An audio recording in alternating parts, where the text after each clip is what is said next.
Welcome to education flair by Jyoti. आज के इस वीडियो में हम बात करेंगे कि सीटेट एग्ज़ाम को क्वालिफाई करने के लिए कौन से ऐसी मिस्टेक्स हैं और कौन सी ऐसी गलतियां हैं जिनको हमें नहीं करना है, क्योंकि इन गलतियों को करने से आपके फेल होने का जो चांसेस है वो बढ़ जाता है। तो अगर हम जो मिस्टेक्स है इनसे ही बच जाएंगे तो फिर हमारे जो पास होने का चांसेस है वो 100% हो जाएगा। क्योंकि जो गलतियाँ होती हैं, बहुत सारे स्टूडेंट से ऐसी होती हैं और बहुत सारे स्टूडेंट ऐसे होते हैं जो एग्ज़ाम दे के आने के बाद ये बोलते हैं कि मुझसे ये गलती हो गई, मुझसे ये गलती हो गई, अगर ये गलती ना होती तो शायद मैं आज पास होता। तो इसी गलतियों पे आज हम डिस्कशन करेंगे कि कौन से ऐसे मिस्टेक्स हैं जिनसे हमें बचना है सीटेट एग्ज़ाम को क्वालिफाई करने के लिए। क्योंकि अभी आपके एग्ज़ाम में 10 दिन से ज़्यादा का टाइम है। अगर एग्ज़ाम एकदम पास में आ जाएगा तो इन गलतियों को बताने से और इन गलतियों पर वर्क करने से कोई फ़ायदा नहीं होगा। क्योंकि टाइम रहते ही हमें सीखना है कि कौन सी ऐसी गलतियां हैं जिनसे हमें बचना चाहिए स्टेटेड एग्ज़ाम को क्वालिफाई करने के लिए। अगर हम गलतियां ही नहीं करेंगे तो फिर पास होने से कोई नहीं रोक सकता। तो इसमें जो गलतियां हैं, सबसे पहले तो ये है कि लोग, कुछ स्टूडेंट ऐसे होते हैं जो ये सोच लेते हैं कि बिना कॉन्सेप्ट को क्लियर करे, पहले जो मिस्टेक्स है, बिना कॉन्सेप्ट को क्लियर कर किए मेरा जो एग्ज़ाम है वो क्वालिफाई हो जाएगा, मैं पास हो जाऊंगा। तो ये बिल्कुल गलत है। ये जो आपके अंदर कॉन्सेप्ट बना हुआ है कि बिना कॉन्सेप्ट को क्लियर करिए किए आप जो है सीटेट एग्ज़ाम को क्वालिफाई कर पाएंगे, ऐसा नहीं होता है। क्योंकि जो सीटेट एग्ज़ाम होता है इसमें फैक्चुअल चीज़ें नहीं पूछी जाती। जो फैक्चुअल चीज़ें होती हैं वो नहीं पूछी जाती हैं, बल्कि चीज़ें कैसी पूछी जाती हैं, जो क्वेश्चंस होते हैं वो बिल्कुल कॉन्सेप्चुअल टाइप के होते हैं, बिल्कुल लंबे लंबे क्वेश्चन होते हैं जिनमें जो कॉन्सेप्ट होता है वो पूरा भरा होता है। तो बिना कॉन्सेप्ट के सीटेट एग्ज़ाम को क्वालिफाई करना बिल्कुल समझ लीजिए नामुमकिन है। हो सकता है कि एक्सेप्शन एक दो स्टूडेंट मिल जाएं जो होता नहीं इत्तेफाक से पास हो जाए, तो उनके लिए नहीं कह सकते, लेकिन कॉन्सेप्ट तो क्लियर होना ही चाहिए। अब ज़रूरी नहीं कि आपकी जितना सिलेबस दिया गया है 100% आप कॉन्सेप्ट को क्लियर करिए, लेकिन हाँ कुछ ऐसे टॉपिक हैं, कुछ ऐसे फिक्स टॉपिक होते हैं जिनको अगर आप क्लियर कर लेते हैं तो आपका एग्ज़ाम रुकने वाला भी नहीं है। इसलिए मैं बोलती हूँ कि 15 डेज़ में भी निकाला जा सकता है, लेकिन स्ट्रेटजी सही होनी चाहिए। जिस स्ट्रेटजी पे आप वर्क कर रहे हैं वो बिल्कुल परफेक्ट होना चाहिए, उसमें 1% भी कमी नहीं होनी चाहिए, फिर 15 डेज़ में भी सीटेट को निकाला जा सकता है। तो उसी के लिए सबसे पहला जो पॉइंट है कॉन्सेप्ट को क्लियर करना। अगर कॉन्सेप्ट ही क्लियर नहीं होगा तो वहाँ पे जो क्वेश्चन होगा उसको सही टिक करना ये बिल्कुल मुश्किल हो जाता है वहाँ पे। तो कॉन्सेप्ट मैं बोल चुकी हूँ कि ज़रूरी नहीं 100% कॉन्सेप्ट आपके क्लियर हो, लेकिन हाँ PYQ आप देख रहे हैं, प्रीवियस ईयर के क्वेश्चन मैं बोलती हूँ डेली आपको लगाना है। वहाँ से जो टॉपिक आपको मिल रहे हैं जिनसे आप क्वेश्चन नहीं कर पा रहे हैं, या फिर ऐसा टॉपिक है जैसे कि वाइगोत्स्की है, अगर आपको वाइगोत्स्की के बारे में थोड़ा सा भी नॉलेज नहीं है तो क्या दोबारा जब वाइगोत्स्की पे क्वेश्चन बनेगा तो आप कर पाएंगे? नहीं कर पाएंगे।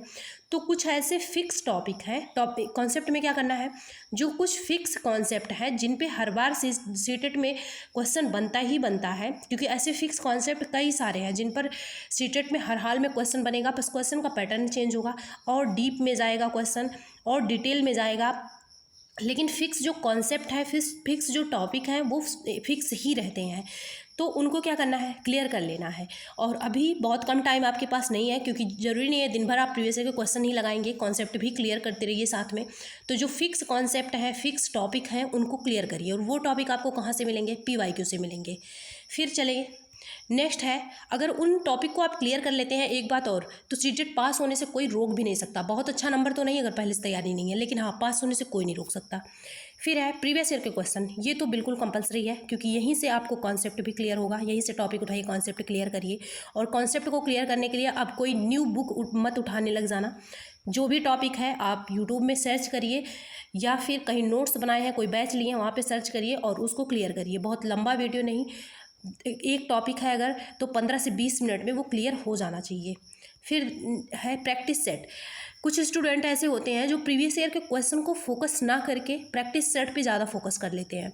और प्रैक्टिस सेट में क्या होता है, प्रैक्टिस सेट में वो लेवल नहीं हो पाता है पेपर का जो लेवल आपके सीटेट में पूछा जा रहा है। क्योंकि आप हाल फिलहाल का लेटेस्ट पैटर्न पे जो पेपर है हुआ है उसको देखिए, तो आपको लग रहा होगा कि जो लेवल है वो day by day her year के एग्ज़ाम के से अप ही होता जा रहा है। तो प्रैक्टिस सेट में वो लेवल नहीं होता क्वेश्चन का जो लेवल सीटेट में पूछा जाता है। सो आपका ये तैयारी प्रैक्टिस सेट से होना नामुमकिन है। हाँ, लोग अपनी बुक को बेचने के लिए या फिर किसी का प्रमोशन करने के लिए, किसी चीज़ का प्रचार करने के लिए भले ही बोल दें कि ये प्रैक्टिस सेट बहुत अच्छा है, वो अच्छा है, लेकिन हाँ जो हकीकत है वो ये है कि प्रीवियस ईयर के क्वेश्चन जैसा प्रैक्टिस सेट नहीं हो सकता है। या तो प्रैक्टिस सेट में प्रीवियस ईयर के सारे क्वेश्चन ही भरे हों तो वो अच्छा होगा प्रैक्टिस सेट। लेकिन अगर कोई बोले कि प्रैक्टिस सेट में अलग अलग टाइप के क्वेश्चन बनाए गए हैं तो वो उतना लेवल जो एग्ज़ाम का होता है, जो एग्जामिनर क्वेश्चन बनाते हैं उस लेवल का प्रैक्टिस सेट नहीं बनता है। सो प्रैक्टिस सेट को इग्नोर करना है, प्रीवियस ईयर को चूज़ करना है। इन दोनों ऑप्शन में से प्रीवियस ईयर क्वेश्चन को चूज़ करिए, प्रैक्टिस सेट को इग्नोर करिए। और कुछ स्टूडेंट इस भ्रम में थे कि जो ऑनलाइन मोड वाला एग्ज़ाम हुआ था, ऑनलाइन मोड वाला जो एग्ज़ाम हुआ था उसका क्वेश्चन रिपीट नहीं होगा, तो ये गलत है बिल्कुल। क्वेश्चन रिपीट होता है लेकिन आपको समझने का तरीका होता है, हूबहू क्वेश्चन थोड़ी रिपीट हो जाएगा, लेकिन हाँ वो टॉपिक ज़रूर रिपीट होता है, टॉपिक तो आपको मिलेगा। तो ये है, प्रीवियस ईयर के क्वेश्चन उठाइए, वो इतने ज़्यादा मात्रा में है कि ये खुद नहीं खत्म हो पाएंगे। फिर है टाइम मैनेजमेंट। थर्ड जो आता है, जो बच्चे जब एग्ज़ाम दे के लौटते हैं तो वो सबसे ज़्यादा मैसेज यही करते हैं कि मैम टाइम मैनेजमेंट नहीं हो पाया। टाइम मैनेजमेंट सबसे बड़ा इशू बनता है फेल होने में। टाइम मैनेजमेंट को क्या करना है आपको, OMR पे प्रैक्टिस ज़रूर करिए। साथ में आपको पता है कि एग्ज़ाम 2.5 घंटे में होता है, तो 2.5 घंटे तक आप अपने घर में कहीं पे भी OMR खरीद के लेके आइए पेपर, कोई भी प्रीवियस ईयर का पेपर उठा लीजिए, प्रैक्टिस सेट नहीं, प्रीवियस ईयर का पेपर, कोई भी प्रीवियस ईयर का पेपर उठाइए। इसके बाद क्या करिए, 2.5 घंटे में ऐसा प्रीवियस ईयर का पेपर उठाइए जिसको आप सॉल्व ना किए हों, जिसके क्वेश्चन के आंसर रटे ना हों, ऐसा प्रीवियस ईयर का क्वेश्चन उठाइए। और 2.5 घंटे में क्या करिए, 2.5 घंटे में आपको कहीं भी नहीं उठना है, 2.5 घंटे में ही उसे लगाने का कोशिश करिए, चाहे आप नए स्टूडेंट हो, पुराने स्टूडेंट हो, या फिर कई बार फेल हो चुके हों तब भी। तो 2.5 घंटे में। और रह गई बात OMR पर प्रैक्टिस करने के लिए, इसमें टाइम मैनेजमेंट करना है। तो अगर आपको लग रहा हो कि नहीं सारे प्रीवियस ईयर के जो क्वेश्चन हैं वो मेरे तैयार हो चुके हैं, कई बार से तैयारी कर रहे हैं, प्रीवियस ईयर के क्वेश्चन सारे मुझे याद हैं, तो उनको OMR पे करूँगा तो मैं फास्ट तरीके से कर लूँगा, तो इससे तो प्रैक्टिस हो नहीं पाएगा। तो प्रीवियस ईयर के क्वेश्चन करते रहिए, उसका कॉन्सेप्ट समझते रहिए। अब आपको प्रैक्टिस सेट कैसा कौन सा करना है, प्रैक्टिस सेट से फिर क्वेश्चन ले लीजिए OMR पर करने के लिए, लेकिन केवल OMR पर करने के लिए। जब आपके प्रीवियस ईयर के एक एक क्वेश्चन सारे तैयार हो तो हो गया। ये ऐसे स्टूडेंट के लिए है जो कई बार से सीटेट का पेपर दे रहे हैं। तो OMR पे जब प्रैक्टिस करना हो तो प्रैक्टिस सेट से आप क्वेश्चन ले सकते हैं, क्योंकि वहाँ पे टाइम मैनेजमेंट ओनली करना है आपको। और ऐसे स्टूडेंट को प्रैक्टिस सेट से क्वेश्चन लेना है जिनका प्रीवियस ईयर का एक एक क्वेश्चन, एक एक कॉन्सेप्ट तैयार हो। फिर है, और कुछ स्टूडेंट ऐसे होते हैं जो एग्ज़ाम को बहुत जैसे पहली बार देने जा रहे हैं तो एग्ज़ाम को बहुत इजी समझ लेते हैं, और उन्हें लगता है, वो इतने कॉन्फिडेंस में रहते हैं, उन्हें लगता है कि हाँ ये तो हो जाएगा, कुछ भी नहीं है। तो आप जब प्रीवियस ईयर को क्वेश्चन देखेंगे या फिर घर पे बैठ के क्वेश्चन देखेंगे तो आपको ईजी लगेगा, वो हो सकता है ईजी लगे, लेकिन जैसे ही आप एग्जामिनेशन हॉल में जाएंगे आपको वही क्वेश्चन, उसी पैटर्न पर पूछा हुआ क्वेश्चन ऐसे लगेगा कि ये तो पिछली बार ईजी पूछा गया था, अब की बार बहुत टफ पूछा गया है। ऐसे होता है, क्योंकि अभी नहीं विश्वास हो रहा है, तो ऐसा अगर जो स्टूडेंट कर रहे होंगे उनको वहाँ पे जाने के बाद विश्वास होगा। यहाँ पे देखिए, जो ओवर कॉन्फिडेंस होता है ये क्या होता है, ये चाहिए हमें, लेकिन कब चाहिए, एग्ज़ाम के टाइम पर चाहिए, जब आप एग्ज़ाम के लिए घर से निकल पड़ते हैं तब चाहिए, अभी नहीं चाहिए। क्योंकि ये ऐसा चीज़ है, कॉन्फिडेंस होना अच्छी बात है, लेकिन ओवर कॉन्फिडेंस होता है तो ये ऐसी चीज़ है ना जो हमें पढ़ने के टाइम को रिड्यूस करता है, जो हम जो पढ़ते हैं, जो हम स्टडी करते हैं उसके टाइम को ये कम कर देता है, क्योंकि हमें कॉन्फिडेंस होता है नहीं मैं निकाल लूँगा, तो इसकी वजह से हम मेहनत नहीं कर पाते उतना। तो ये होता है, इसकी ज़रूरत अभी नहीं है, इसकी ज़रूरत तब होगी जब आप एग्ज़ाम देने जाएंगे। साथ में प्रैक्टिस तो डेली करते रहना है। OMR पर भी बता चुकी हूँ, 4-5 OMR ज़रूर फिलअप कर लीजिए। प्रैक्टिस डेली करना है। प्रैक्टिस करने के लिए आपको प्रीवियस ईयर का क्वेश्चन उठाना है, ये बता ही चुकी हूँ मैं। अब साथ में अब सब्जेक्ट पर आ जाते हैं हम। सब्जेक्ट में क्या करना है, सब्जेक्ट में आपको पता है लैंग्वेज 1 हो, लैंग्वेज 2 हो, दो तो लैंग्वेज के ही पेपर होते हैं, चाहे वो पेपर 1 हो, पेपर 2 हो। जो भी आप लैंग्वेज के पेपर लिए हैं इसमें से 15 बढ़ जाता है, 15 पेडागोजी, 15 जो है आपका होता है ये पैसेज, इसमें भी यही होता है पैटर्न सेम। तो जो 15 पेडागोजी का क्वेश्चन होता है इसमें जो नंबर गेन करना होता है वो सबसे ज़्यादा ईजी होता है। इसके लिए आप क्या करेंगे, पैसेज हर एक दिन के अंतर पे या फिर डेली पैसेज ज़रूर एक सॉल्व करिए, और पैसेज सॉल्व करने पे उस टाइम को भी मैनेज करिए, कितने टाइम में हो पा रहा है, ये टाइम को भी मैनेज करना है। पैसेज में सबसे ज़्यादा गड़बड़ी आती है, स्टूडेंट बोलते हैं ऐसा कि पैसेज अगर लंबा पूछ लेता है सीटेट तो वहाँ पे टाइम बहुत ज़्यादा वेस्ट हो जाता है। तो उस पैसेज पर वर्क करना है, मेटू पर बता भी रखी हूँ कि पैसेज को कैसे कम से कम समय में सॉल्व कर सकते हैं अगर लंबा पैसेज आ जाए तो उस पर वर्क करना है, क्योंकि पैसेज का जो नंबर होता है बिल्कुल समझ लीजिए फ्री होता है। ये आपको पास कराने में बहुत ज़्यादा हेल्प करता है, क्योंकि एक एक स्टूडेंट जो होते हैं वो ज़्यादा नंबर से नहीं फेल होते हैं, कोई 2 नंबर से फेल हो जाता है, कोई 4 नंबर से, कोई 1 नंबर से। तो अगर यहाँ पे आप नंबर को गेन कर लेंगे, एक एक पोर्शन में एक एक नंबर भी मतलब कलेक्ट करेंगे एक्स्ट्रा, तो भी आप पास हो जाएंगे। तो ये होता है। इसमें 3 से 4 नंबर के ग्रामर पूछे जाते हैं, जो बिल्कुल बेसिक ग्रामर होते हैं। ग्रामर के लिए ज़्यादा से ज़्यादा 50 पेज की कोई बुक हो तो पढ़ सकते हैं, या फिर PDF वगैरह भी मिल जाएगा जिससे आप पढ़ सकते हैं ग्रामर, क्योंकि बहुत बेसिक ग्रामर इसमें पूछा जाता है, इतना तो आपको नॉलेज होगा ही। फिर हम मैथ के लिए सबसे ज़्यादा परेशान रहते हैं स्टूडेंट। आपको पता है कि पेपर 1 में जो मैथ होता है बहुत ज़्यादा मतलब हाई लेवल पे नहीं पूछा जाता। 15 नंबर का पेडागॉजी और 15 नंबर का न्यूमेरिकल वाला पोर्शन। 1 मिनट, जो मैथ है इसमें क्या होता है, 15 नंबर का पेडागॉजी और 15 नंबर का आपका न्यूमेरिकल वाला पोर्शन। न्यूमेरिकल वाले पोर्शन के लिए बस आपको कैलकुलेशन आना चाहिए, जिसमें बॉक्स में कैलकुलेशन, डेसिमल वाला, मल्टीप्लिकेशन, फ्रैक्शन है, इंक्रीजिंग ऑर्डर, डिक्रीजिंग ऑर्डर, ये सारी चीज़ें आनी चाहिए न्यूमेरिकल में।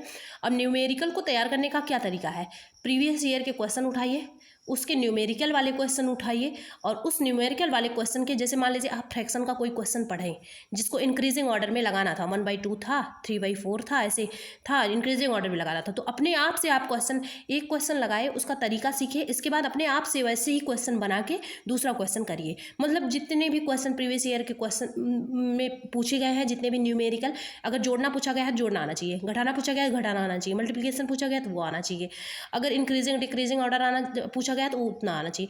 मतलब जितना प्रीवियस ईयर में जितने टॉपिक से क्वेश्चन बना है बस उतने ही आने चाहिए, उससे ज़्यादा तैयार करने की ज़रूरत नहीं है। उससे ज़्यादा तैयार करना, अगर आप बहुत पहले से पढ़ रहे हैं तो कोई बात नहीं, लेकिन अगर नए स्टूडेंट हैं या फिर टाइम कम है, उससे ज़्यादा तैयार करने की ज़रूरत नहीं है। बस प्रीवियस ईयर के क्वेश्चन के न्यूमेरिकल तैयार कर लीजिए, सेम हो जाएगा आपका काम। पेडागॉजी के लिए मैं पढ़ा रखी हूँ, आँख बंद करके भी उस पर भरोसा आप कर सकते हैं, ऐसा मैं पढ़ा रखी हूँ पेडागॉजी के लिए। साथ में न्यूमेरिकल वाला पोर्शन भी चल रहा है, जिसमें मैं आपको बताती हूँ कि क्या करना है, किस तरीके, मतलब क्या क्या चीज़ें पढ़नी है और कैसे कैलकुलेशन करना है, सारी चीज़ें बता रखी हो, तो आप तैयारी अच्छे से कर सकते हैं। 25 नंबर एटलीस्ट आप ला ही पाएंगे वहाँ से, जितना वीडियो बन गया है। जो पेडागॉजी वाला पोर्शन है, जो सीटेट एग्ज़ाम होता है, इसको पास करने के लिए सबसे ज़्यादा जो इम्पोर्टेंट है वो पेडागॉजी वाला पोर्शन ही है इसमें, क्योंकि आपका 15 नंबर का हर एक, तो CDP में 30 नंबर का, और जो 4th पार्ट आपका बचता है उसमें भी आपका 15 नंबर का क्या होता है, पेडागॉजी का क्वेश्चन होता है। तो 60 ये हो गया, 60 30 90, तो ये होता है आपका टोटल 90 नंबर का लगभग पेडागॉजी और CDP मिला के पूछा जाता है क्वेश्चन। तो इस पर ज़्यादा वर्क करना है, CDP ज़्यादा पढ़ना है। अगर पढ़ने की बात हो तो CDP ज़्यादा पढ़िए, या फिर जो सब्जेक्ट आपका वीक है, जिसमें नंबर गेन नहीं हो पा रहा है, स्कोर नहीं हो पा रहा है, उसको ज़्यादा पढ़िए। और CDP वाले में पेडागॉजी वाला पोर्शन जो है, हिंदी पेडागॉजी पढ़ा ही रही हूँ मैं, पढ़ लीजिएगा। मैथ पेडागॉजी पढ़ा रही हूँ, EVS का पेडागॉजी भी पढ़ा रखी हूँ, तो वहाँ से आपका काम हो जाएगा।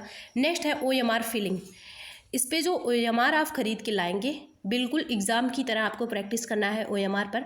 और जो गोला होता है उसको फिल करते टाइम क्या गलतियाँ होती हैं, इसको भी आप ध्यान में रखिएगा। कभी कभी ऐसा स्टूडेंट करते हैं कि A B C D 4 option दिए होते हैं, जिसमें वो जब क्वेश्चन पढ़ते हैं तो उनको लगता है कि हाँ D वाला सही है, लेकिन जब वो OMR पर फिल करने जाते हैं तो क्या मिस्टेक करते हैं, वो D वाला, जैसे कि मान लीजिए 15 का D सही था, वो 15 वाले लाइन में D नहीं लगा पाते हैं, 14 या फिर 16 वाले लाइन में D ऑप्शन फिलअप कर देते हैं। तो ये गलतियां नहीं करनी है, इसलिए मैं बोल रही हूँ घर पे ही OMR को ला के प्रैक्टिस करिए, ताकि ये गलतियां एग्जामिनेशन हॉल में ना हो। क्योंकि अगर ऐसा कोई गलती किया है स्टूडेंट और मान लीजिए वो 1 नंबर से फेल हो जाता है, तो अब सोचिए वो कितना उसके लिए दुख भरा समय होगा वो।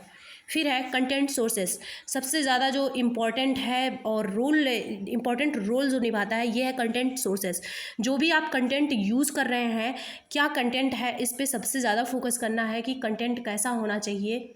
और फिर क्योंकि जो टाइम आप दे रहे हैं बहुत ही इंपॉर्टेंट है और प्रेशियस है, इस पे जो है टाइम आपके पास ज़्यादा बचा भी नहीं है। सो कंटेंट वही हमें यूज़ करना है जो यूज़फुल हो। बेकार के कंटेंट को यूज़ करने से कोई फ़ायदा नहीं, जिससे क्वेश्चन नहीं बनेगा। तो कंटेंट में न्यू बुक अगर कोई उठाने जा रहा है अभी से तो मत करिएगा, क्योंकि बिना रिवीजन के फर्स्ट रीडिंग करने से कोई फ़ायदा नहीं है। कम से कम एटलीस्ट 4 टाइम्स रिवीजन होना ही चाहिए। बिना तो न्यू कंटेंट, न्यू बुक या फिर कोई भी नई चीज़ें जो आप रिवीजन ना कर पाएँ, वो चीज़ें नहीं उठाने की ज़रूरत है। जितनी चीज़ें आपके पास, जितने सोर्सेज हैं, उन्हीं को यूज़ करिए, बार बार रिवीजन करिए। नए सोर्सेज की ज़रूरत अब नहीं है। नेक्स्ट है रिपीट लास्ट एग्जाम्स मिस्टेक। कुछ ऐसे स्टूडेंट होते हैं जो एक बार एग्ज़ाम देते हैं और फेल हो जाते हैं। फिर क्या होता है, वो सोचते हैं नेक्स्ट टाइम जब मैं एग्ज़ाम दूंगा तो उन मिस्टेक्स से मैं बच जाऊंगा, नहीं करूंगा अब ये मिस्टेक। लेकिन लास्ट में भी वो मिस्टेक उनसे हो ही जाती है एग्ज़ाम में। तो जो लास्ट टाइम में आपसे मिस्टेक हुआ है उसको आप बहुत ध्यान में रखिए। एग्ज़ाम में जाते टाइम भी ध्यान में रखिए कि हाँ, ये गलती थी जिसकी वजह से मैं फ़ेल हुआ था। नेक्स्ट टाइम या इस बार मैं ये गलती रिपीट नहीं करूँगा। तो ये होना चाहिए कि लास्ट टाइम एग्ज़ाम जब आप दिए थे, क्या ऐसी गलती थी, क्या ऐसा चूक रह गया था जिसकी वजह से आप फेल हुए थे। ये जो फेल स्टूडेंट है उनके लिए है, क्यों आप फेल हुए थे। उनको बैठ के 5 मिनट 10 मिनट बैठिए और सोचिए कि क्या गलती मैंने की थी लास्ट बार में जो मैं फेल हुआ था। उन गलती से जब आप बच जाएंगे 100% आप पास हो जाएंगे। तरीका पास होने का यही है। आप जैसे ही गलती से बचेंगे, उन गलतियों को दूर करेंगे, उन मिस्टेक को दूर कर देंगे, चाहे वो पढ़ाई में हो, चाहे वो कंटेंट में हो, चाहे वो OMR फीलिंग में हो, पेडागोजी वाले पोर्शन में हो, मैथ में हो, हिंदी में हो, किसी भी पोर्शन में हो, जैसे ही आप उन मिस्टेक को दूर करेंगे आप 100% पास हो जाएंगे। और आप अपने ये कोर्स, ये इसकी बात मैं बता दूं कौन कौन से सब्जेक्ट में पढ़ा रही हूँ। CDP चल रहा है, आप इस पर भरोसा कर सकते हैं बिल्कुल, क्योंकि जब आप पढ़ेंगे पेपर दे के आएंगे फिर आप बताइएगा पूछा गया है या नहीं, क्योंकि 100% ये कंप्लीट है वहाँ पे। CDP वाला पोर्शन, मैथ वाला पोर्शन भी पेपर 1 के लिए, पेडागोजी पेपर 2 के लिए भी है। और ये जो EVS है ये भी है। साइंस का पोर्शन मैं पढ़ा रही हूँ, प्रैक्टिस सेट करवा रही हूँ। प्रैक्टिस सेट के लिए आप वहाँ से कर सकते हैं, कंप्लीट कोर्स नहीं है, प्रैक्टिस सेट का है। फिर है EVS हो गया, मैथ हो गया, CDP हो गया। लैंग्वेज में हिंदी लैंग्वेज अभी चल रहा है। ओके, इतनी चीज़ें हैं जो जो चीज़ें मैं पढ़ा रही हूँ, इसमें से आप 100% भरोसा कर सकते हैं। आप 25 नंबर्स लाने से कोई नहीं रोक सकता। जो जो चीज़ें बोली हूँ अगर आप फॉलो कर लेते हैं। ओके, अगर आप वीडियो पसंद आए तो सब्सक्राइब कर लीजिएगा, शेयर भी कर दीजिएगा। Thanks for watching.